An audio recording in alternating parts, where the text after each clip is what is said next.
तो डॉक्टर साहब, स्वागत है आपका हमारे अगले एपिसोड में। अभी तक हमने रेसलिंग के बारे में जाना, बेसिक रेसलिंग की नॉलेज ली। अब मैं आपसे थोड़ा सा हम इसको पुराने जमाने से, जिससे मैं बोलूँगा उससे जोड़ना चाहूँगा। जैसे हमारी बुक्स हैं, बहुत सारी एंशिएंट स्क्रिप्चर्स हैं, किंवदंतियाँ हैं, स्टोरी बुक्स हैं काफ़ी सारी। उसमें बहुत पहलवानी का या रेसलिंग का या वॉरियर्स का काफ़ी ज़्यादा कॉन्टेक्स्ट आता है। तो उसी चीज के रिगार्डिंग आज का एपिसोड है और वहीं से मैं आपके प्रश्नों की शुरुआत करता हूँ। तो क्या एंशियंट इंडिया में रेसलिंग को एक सेक्रेट माना जाता था? इस पे क्या आपका क्या विचार है? बिल्कुल, आप एंशिएंट इंडिया छोड़ो, आप आज भी देखो, तो जो सेक्रेड नेचर है, जो पवित्र पावन नेचर है मल्ल विद्या का जी। या रेसलिंग का या किसी भी इंडियन मार्शल आर्ट का, आप ये कलरीपयट्टू ले लो या आप थंग ता ले लो मणिपुर का या आप छाओ ले लो, छो छो या छाओ कहते हैं उसको ईस्ट इंडिया का। तो हम्म। हर जैसे मैंने पिछले एपिसोड में बोला था कि मार्शल आर्ट को आर्ट बनने के लिए जो रिचुअल्स होते हैं, वो हर एक जगह के अलग-अलग होते हैं, जो उनको दूसरे मार्शल आर्ट से काफ़ी अलग करते हैं। जी।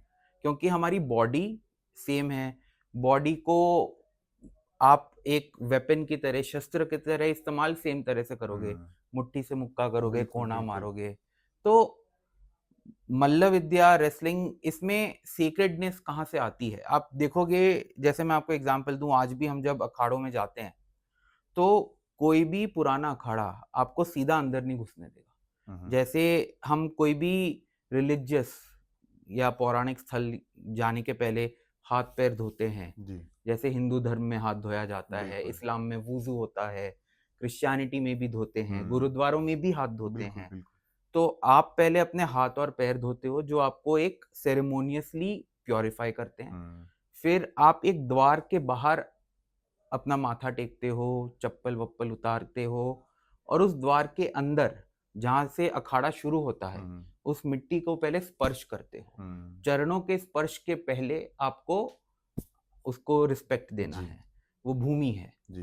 तो हम लोग देखेंगे कि हर एक मार्शल आर्ट जो इंडिया में पुरानी है, जिसको हम ट्रेडिशनल मार्शल आर्ट्स कहते हैं, उनमें ना before workout and post workout rituals होते हैं, हम्म। जो हर एक मार्शल आर्टिस्ट को करने ज़रूरी होते हैं।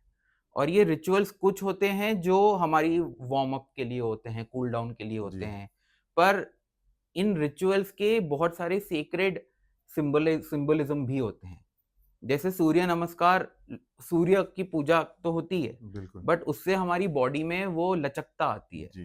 वो एक वो योगा एक व्यायाम भी योग है। व्यायाम, मतलब उससे हमारी वार्म अप अच्छी जी होती जी है, कूल बिल्कुल। डाउन भी अच्छा होता है, बिल्कुल। स्ट्रेचिंग होता है। हुँ। तो सिमिलरली जो सीक्रेट नेचर है हर एक मार्शल आर्ट का, वो आपको इन छोटे-छोटे रिचुअल्स में दिखता है। और दूसरा आपको ये दिखेगा कि हर एक धर्म में व्यायाम को जितना सर्वश्रेष्ठ पोज़ीशन दिया गया है, महत्व बहुत बहुत ज़्यादा ज़्यादा दिया है। महत्व दिया गया जी। है। उससे ये पता चलता है कि जब हम लोग बात करते हैं डिसिप्लिन की, योग की, हुँ। जब योग होता है तो कनेक्शन विद सेल्फ, बिल्कुल। Connection with the universe, connection with the god. जी। तो व्यायाम एक बहुत इम्पोर्टेंट, मूवमेंट एक बहुत इम्पोर्टेंट पार्ट है। बिल्कुल। अब ये मल्ल विद्या ले लो, कलरी ले लो, शिलंबम ले लो तमिलनाडु का, जी, थंगता जी। ले लो मणिपुर का। ये हर एक मार्शल आर्ट का एक बहुत ही अहम पहलू है। तो डॉक्टर साहब, अगले प्रश्न पे आते हैं हम। ये थोड़ा हमारा ओल्ड स्क्रिप्चर्स और उनसे रिलेटेड है। महाभारत और रामायण कॉम्बैट कल्चर के बारे में क्या रिवील करते हैं? देखिए, महाभारत और रामायण ही नहीं, आप हमारे इतिहास के, हमारे पुराणों के, हमारे ग्रंथों के आप जितने भी उपन्यास ले लोगे, हर एक में कॉम्बैट और ये जो वीर और वीरांगना की जो जी, जी, जी। एस्पेक्ट है, योद्धा के एस्पेक्ट, हुँ। ये बहुत ज़्यादा महत्वपूर्ण और सेलिब्रेटेड हैं। जी। जैसे महाभारत में आप सबसे पहले वाले सब पर्वों में जाओगे तो हर हर किसी पर्व में आपको दिखेगा कि जब पांडव छोटे हैं तो उनको द्रोणाचार्य ट्रेन कर रहे बिल्कुल। हैं। फिर बाद में भीम जरासंध का युद्ध है। हुँ। फिर विराट पर्व में भीम कीचक का युद्ध है, जब वो हुँ। लोग अज्ञातवास में जी, होते जी, हैं। जी, जी। फिर बाद में कुरुक्षेत्र का युद्ध है। एंड फिर आप हरिवंश पुराण, भागवत पुराण में जाओ तो कृष्ण लीला पूरी बताई जाती है, जिसमें कृष्ण और बलराम, कृष्ण चाणूर, मुष्टिक, शल, तोशल को मथुरा में उनका वध करते हैं। फिर आप रामायण लीजिए तो वाली सुग्रीव हैं। बिल्कुल। फिर वाली रावण के युद्ध को जो युद्ध जी, कांड जी, जी, में जी। बहुत अच्छा वर्णन किया गया है। बिल्कुल। फिर हम जैन प्रबंधों में जाएं तो भरत और बाहुबली, हम्म, जो आज गोमतेश्वर के नाम से जाने जाते हैं, जी। उनके बीच में रेसलिंग मैच, हम्म, मल्ल युद्ध हुआ था। फिर हम बुद्धिस्ट उसमें जाएं तो गौतम बुद्ध बुद्ध बनने के पहले जब वो सिर्फ सिद्धार्थ गौतम जी। थे, तो उनको यशोधरा, उनकी बीवी का हाथ मांगने के लिए अलग अलग कॉन्टेस्ट करने पड़े थे। जी। वो स्वयंवर के जी, कॉन्टेस्ट जी, जैसे जी, जी, होते हैं, जी। तो उसमें रेसलिंग भी था। हम्म, तो गौतम, सिद्धार्थ गौतम खुद रेसलिंग कर चुके हैं। हम्म, फिर आप देखो तो हमारी जितनी जातक कथाएं हैं बोधिसत्वों की, या ललित विस्तार है, या मतलब जितने पितक हैं, उन सब में कहीं ना कहीं मल्ल युद्ध के योद्धा या उनके कैरेक्टर्स या कोई मल्ल क्रीड़ा महोत्सव हो ही रहा है। जी। मतलब आपको डायरेक्टली ये सब चीजें एम नहीं करती, बट इतनी ज्यादा इनके रेफरेंसेस है ना। इनका महत्व है डॉक्टर साहब, बिल्कुल, इसलिए इनका काफी ज्यादा कॉन्टेक्स्ट में बात आती है। एग्जैक्टली, बहुत ज्यादा बार इसमें बताया जाता है, और बड़ी अगर आप उनको पढ़ें, बुक्स को पढ़ें, तो बहुत ब्यूटीफुली उसको डिस्क्राइब किया बिल्कुल, गया बिल्कुल, है। एक प्रॉपर पूरा बताया गया है कि कैसे हो रहा है, बिल्कुल। क्या हो रहा जैसे है। सबसे अच्छा एग्जाम्पल है हरिवंश पुराण और भागवत पुराण में, जब बलराम और श्री कृष्ण को मथुरा बुलाया लाया जा रहा था, जी, तो कंस मामा जो थे जी, उनके, जी, जी। उन्होंने बहुत बड़ा मल्ल क्रीड़ा महोत्सव रखा था। बिल्कुल। तो उन्होंने जो पूरा स्टेडियम बनाया था मथुरा में, उसका वर्णन किया गया है जी। संस्कृत में, हम्म, जो आई थिंक इतना ज्यादा डिटेल्ड डिस्क्रिप्शन या वर्णन हमें और किसी भी ग्रंथ में या उपन्यास या पुराण में नहीं मिलता। बिल्कुल। उसके बाद 13वीं शताब्दी वगैरह में हमें और मिलता है, हम्म, मल्ल पुराण में, जी, जी, जी। मानसोल्लास में।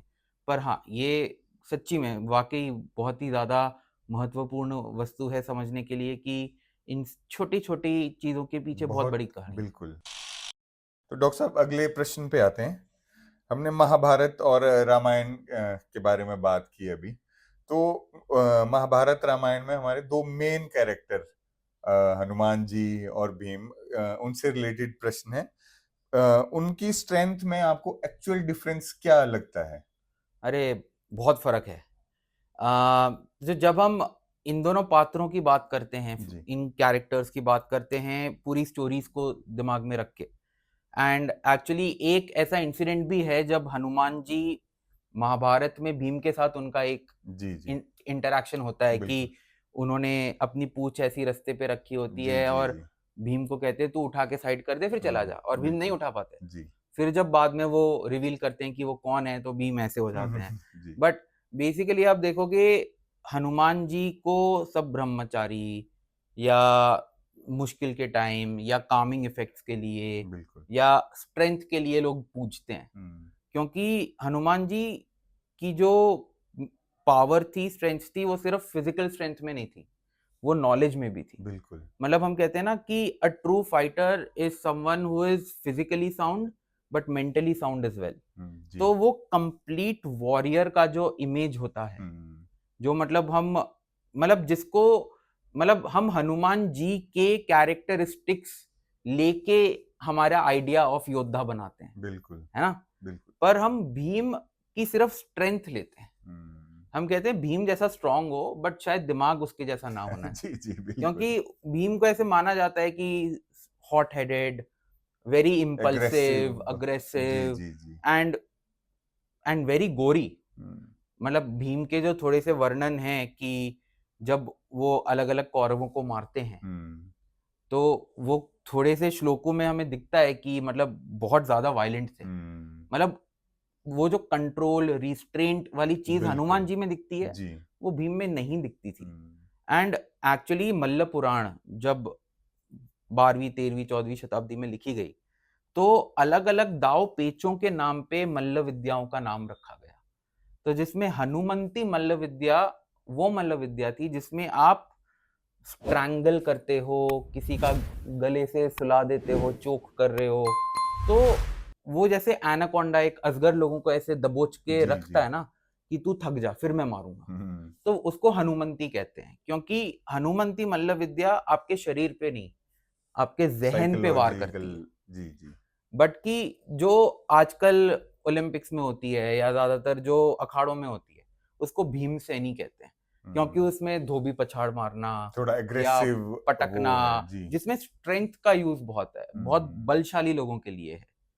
जी, तो हम देखेंगे कि ये कैरेक्टरिस्टिक्स कैसे अलग-अलग चीज़ों में हमें डालने को मिलती हैं। तो बिल्कुल। जैसे लोग कहते हैं ना गदाधारी, जैसे बहुत सारे लोग, जब मैं गुस्सा होता हूँ आर्कियोलॉजी फ्रेटर्निटी में, तो कहते हैं शांत गदाधारी भीम शांत। तो मतलब कोई ऐसा नहीं कहता शांत हनुमान जी शांत, बिल्कुल, क्योंकि क्योंकि वो हनुमान जी पहले शांत ही से ही है। हाँ जी, है ना? बिल्कुल। सो एग्ज़ैक्टली, सो वो at the end of the day Hanuman ji को लोग इसलिए पूजते हैं, हुँ, क्योंकि उनके अंदर वो अदर क्वालिटीज़ भी हैं, बिल्कुल। एंड भीमसेन को शायद इतना नहीं पूजते हैं, है ना? उनको सिर्फ़ उनके पावर के लिए ही मेजरली वो किया जाता है, किसी से कंपेयर करना हो या वैसा। तो डॉक्टर साहब, हमने अभी पावर और एक साइकी पावर, मतलब मेंटली किसी को वो करना, रिस्ट्रेन करना, वो चीज़ के बारे में जाना। भीम और हनुमान जी के बारे में जो वो चीज़। अब मेंटली ही अगला प्रश्न है कि मेंटली आप कैसे किसी को वो करते हैं? जैसे हम कृष्ण जी की बात करते हैं, तो फिजिकली उनका विवरण वैसा नहीं है कि ही इज मैस्कुलिन या वैसा, पर जो वो स्ट्रेटजी बनाते हैं या जैसे वो उसको मैनिपुलेट करते हैं, किसी को इम्प्लीमेंट करते हैं, तो उनके रिगार्डिंग क्वेश्चन है। तो कृष्णा फिजिकली स्ट्रांग तो नहीं थे, फिर भी उन्हें सबसे डेंजरस स्ट्रेटजिस्ट क्यों कहते थे? अरे कृष्ण को, सो कृष्ण फिजिकली स्ट्रांग थे या नहीं थे, ये थोड़ा डिबेटेबल है, क्योंकि बिल्कुल।